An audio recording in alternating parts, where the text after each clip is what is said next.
Ce qui ça dit commande le lot. Au tel qui m'a, ce qui m'a pané tamboli tezo bijo bax. Le chose am to peut se toza place le ko yo baxate. En tout cas au volité. Donc on aime te pesa ki o makanisi. Ya me pesa nga so makanisi na kota nga na ko sa ba tishi nga na kwa nga nga.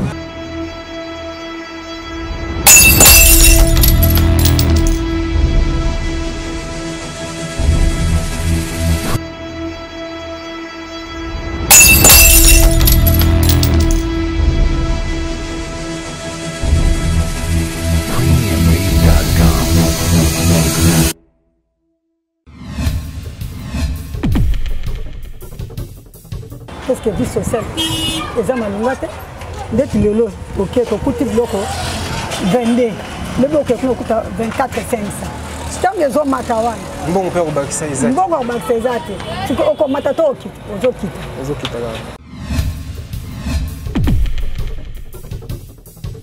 Merci vraiment. Bon, ça au tikali, ça il y a pas de colocation. On revient vraiment.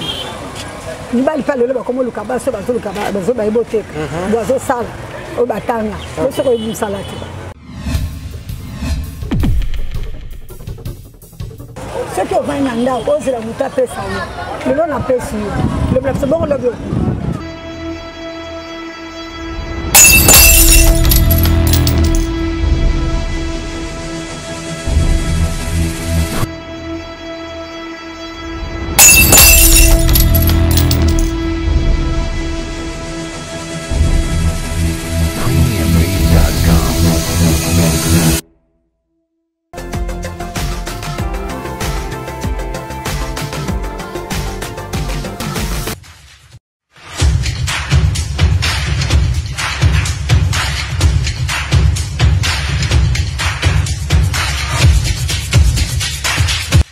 Et oui, fidèles internautes et chers abonnés de Emergence One Télévision, donc plaisir à ma casse parce que tu as vu que Bolanda Rabiso ma casse et puis Bolinga chaîne Nabino et le autre Libino Makamuka Malam et puis Makambo Sika.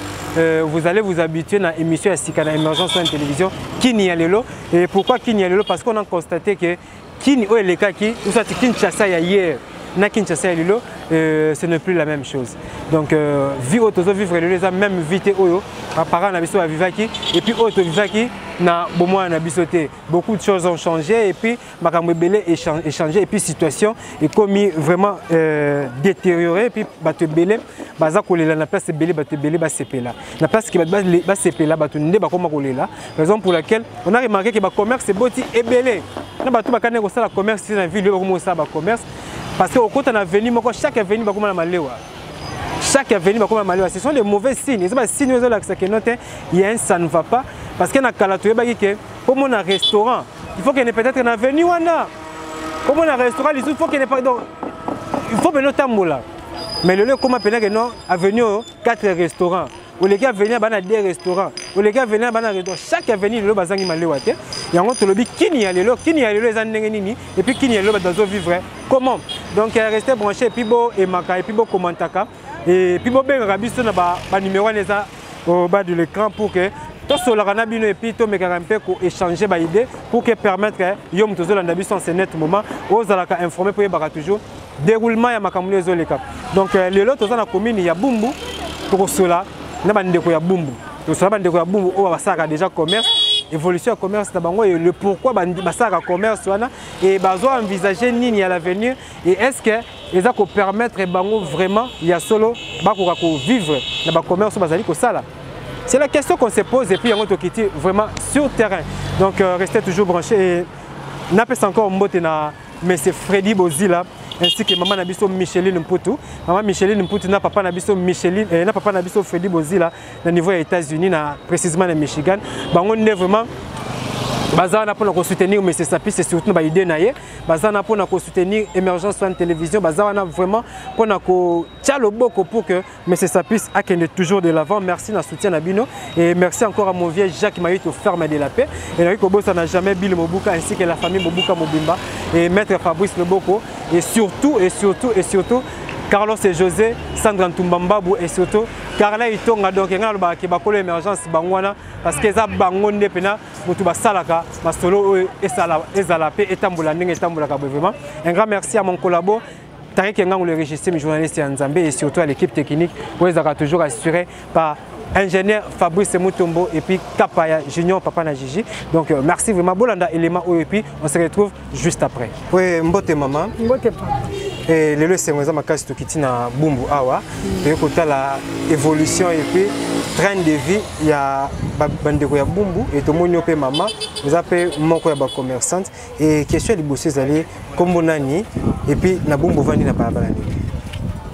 Comme on a Kalongo Fidéline, la veille na Ganaket, c'est pas un mot Ganaket 131. Pardon?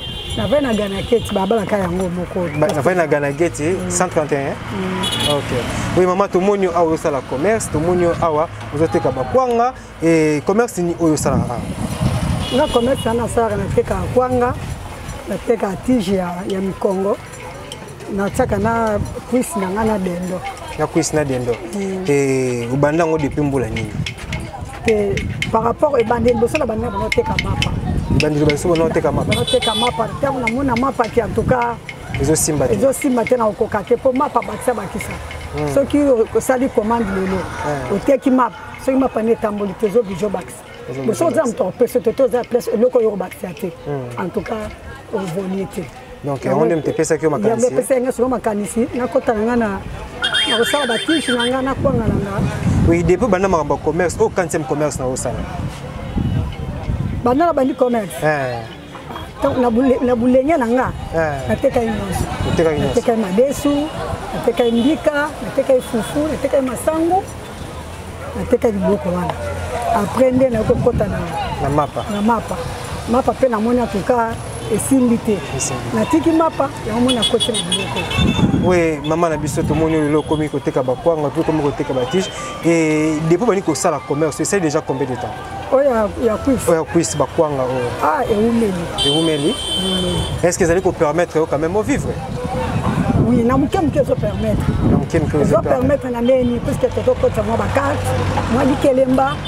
So ko bi penda ka ke o to zakana. Ba bénéfice ezali et simba to moi bénéfice amuke ko boka moi carte na yo. Et moi dikelemba na yo. Moi nikelo ko to vivre penda nde ya ngwana. So bi ka kina ba o za passe.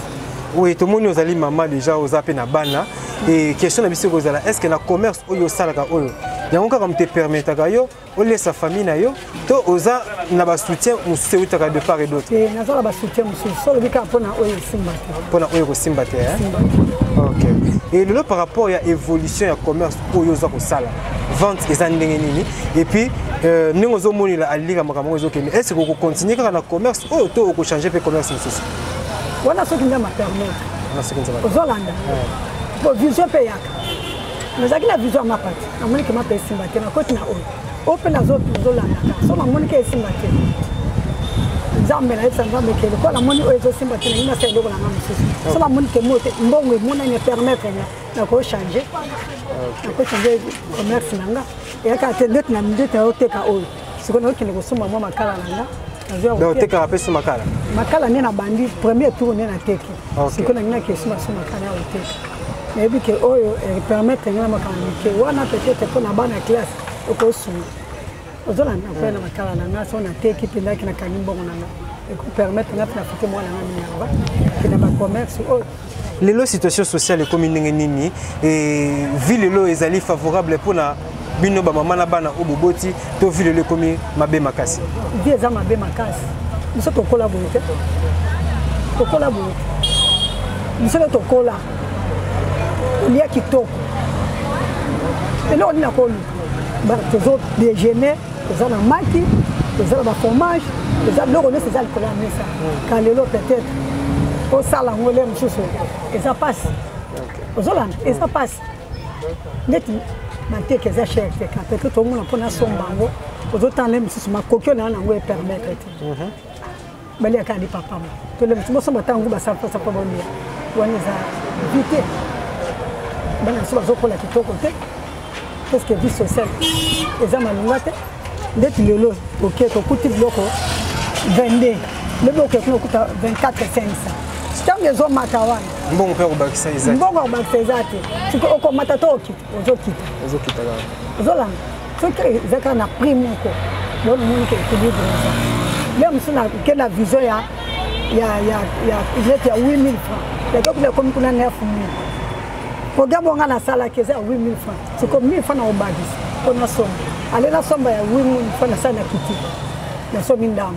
Non, moi, je vais permettre de bénéficier à est-ce que le commerce au Sarapé épargne est favorable pour épargner un bon pour bomber pour la souka sans obi ATA ou bien un bon à bomba yango. Tonio c'était style à n'en pas dépense.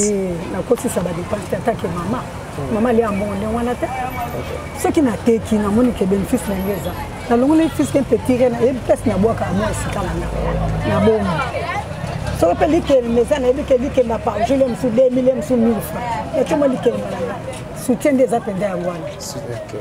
Et le monde tout le monde le tout coûte zote comme ndambo kwanga tout coûte zote comme moi ndambo ya soya cuisse et puis na bambio muso zote karawa vision pene mama ils appellent nini et puis nino wiko senga na bato bonne volonté ou bazali côté la yo na émergence en télévision let so la mije na senga ni na lo na senga te na senga pana o mutasunga mutazate na na usunga na so na bina senga. Non, bato belé bazotala yo, bato bonne volonté, bato bonne foi pe bazalaka. Bato miso comme on a dit ah maman, to moni moi commerce na eza moi mukeboé. Ah maman, toza numéro maman to sungata maman. Okoko pesa pe numéro pa bandeko bazotala yo. Bato o ya mitema ya mawa, o ba ko soutenir. Soki bato na ba kozala belé, to ko seple ba sunga pe ba maman belé. Ba maman mususu ba maman mikolo pe bazo sufi bazo nyoko maman monique azumwa baki moko ali pa zo tambusa. Pona nina zo luka pour vivre pour lire. Ceux qui battent là, ils sont là, ils soutenir maman, il fallait vendre,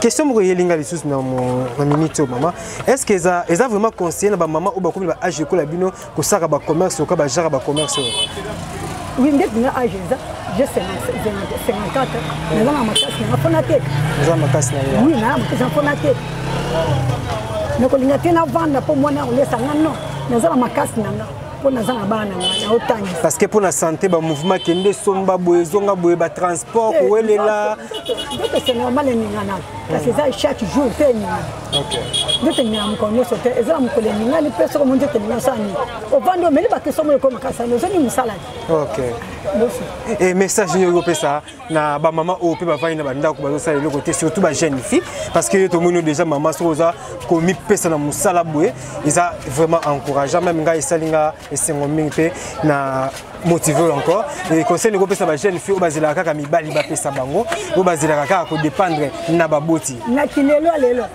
bango ba benga bango ba kilelo oyo ko kilelo wana bango ba luka wana ba zo perdre kilelo so ni kilelo luka mundo to sala bo o boni ke e permettre bien et que ça la malamu mingi so ki ozo luka ce qui va en anda cause la muta pesa yo le long na pesa yo le plus bon le on pesa nga su on pesa nga te eza nene mwa yango tozo luka bana biso basali ba eba ko briller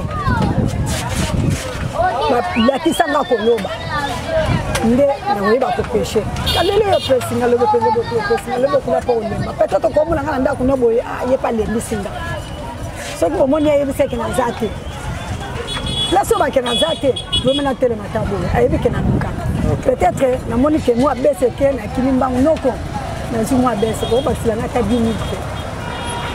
Moi quand on a courage à repia. Bon ce que on sait le repia. À repia, peut-être la jeune fille elle là banika bala tabla mbabo écouter na ba bango zo bina bina. Ko bina pese ni. C'est le repia. Merci maman na. Bon ça otikali. So elo yeba ko lukate. On revient vraiment.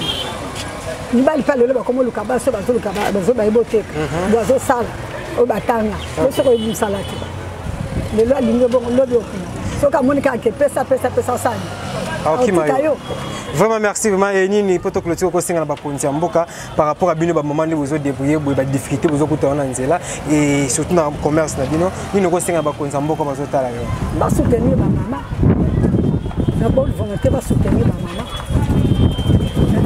comme ça ba papa le misala salaire exact salaire exact let ba maman veuve moi ba miate ba zozo wana ba soutenir ba pesa ba chaque mois ba pesa ba mbongo mbongo ne ko sunga ye na kolia et ko sunga ye na moi lipa et ko sunga na moi savon et ko sunga ye on somba ke mwana nga ah mwana OK merci vraiment maman et to comme na suka merci na ndingo accorder biso vraiment interview oyo et to senga no rappeler biso lisusu kombo et puis na adresse et puis bandeko bazomona biso ça numéro de téléphone te maman on peut passer le numéro de téléphone parce que ekozala malamu parce que si tu as maman nzambe mutabatela nzambe mutatambola atambusaka biso et puis nzambe ko sepelisa d'une manière ou d'une autre donc oyo kana kite nzambe ko sa wana nzela ya mutu mususu et yango to sengi na opesa pe numéro na bandeko bazotala yo et puis kombo na adresse na yo ekozala malamu on a tout ça déjà oui rappelez lisusu comme on a Kalongo Fidéline, la peine à Baba Ganaket 131. Et numéro de téléphone des années, maman 0900 27 65 98. Ok, merci maman vraiment. Et donc micro. Oui, comprenez vraiment que tout ça a na commune à Bumbu, tout ça na Ganaket, toujours au Soulana, ba maman na biso, ba papa na biso, bandiko na biso, baninga na biso ya commune à Bumbu. Awa, comment est-ce que vie ezali parce que émission ezali kini ya lelo parce que il y a Kinshasa ezali hier et puis Kinshasa et puis Kinshasa kozala mikolo koya et raison pour laquelle to kitia kini ya lelo za ndenge nini ba kina bazo vivre comment et ba maman bazo teka comment ba maman bazo vivre comment na ba foyer na bango et na ba commerce amukio bazali ko sala est-ce que ça leur permet vraiment à ce que ba ko subvenir na ba besoin ya ba foyer na bango ba vraiment ko aider ba bana o ba boti donc maman a répondre à ma question na biso parfaitement bien donc to sengi na bino ba ta bonne volonté to za awa maman pesi numéro na ye donc oyo akosi maman vraiment pour que a matsali sous mesa oyo comme lisusu ya munene et puis mesa au commerce maman oyo epola ekozala vraiment alamu et il est temps vraiment ya ko passer vraiment en action il est temps vraiment de passer en action ko sunga bato o déjà basali un pas bato pe bazana initiative ya ko évoluer comment la maman na biso boy soki peut te soutenir ye to baxi quelque chose na fond au maman zanango ko sala malamu pe et ko permettre encore maman à qu'elle encore de l'avant donc quant à moi j'ai dit vraiment merci l'équipe technique que ça vraiment assuré par Melki ou Azaka toujours Nanga et puis n'appelle encore un grand merci na Junior Kapaya ingénieur Fabrice et surtout équipe Émergence One Télévision et à titre de rappel désormais Émergence One Télévision base est à Michigan à niveau des États-Unis et ils allaient coordonnés par le président Freddy Bozila ainsi que maman Micheline Mputu. Donc je rappelle vraiment base Émergence One Télévision à niveau de Michigan.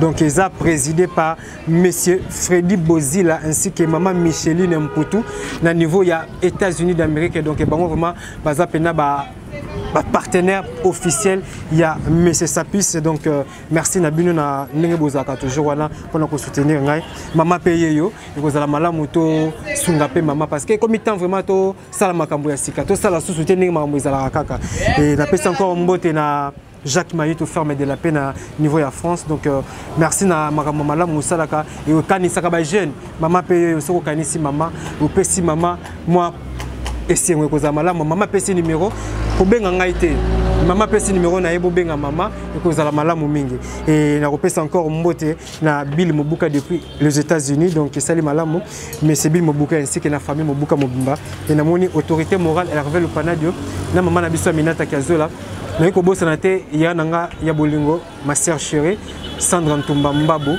ainsi que mon vieux Carlos et José donc va respect à moi mingi talaka bino et na ko bossa na jamais maître Fabrice Loboko ceinture non officiellement reconnu par la Fédération internationale de judo et quant à moi je vous dis merci on se retrouve très prochainement.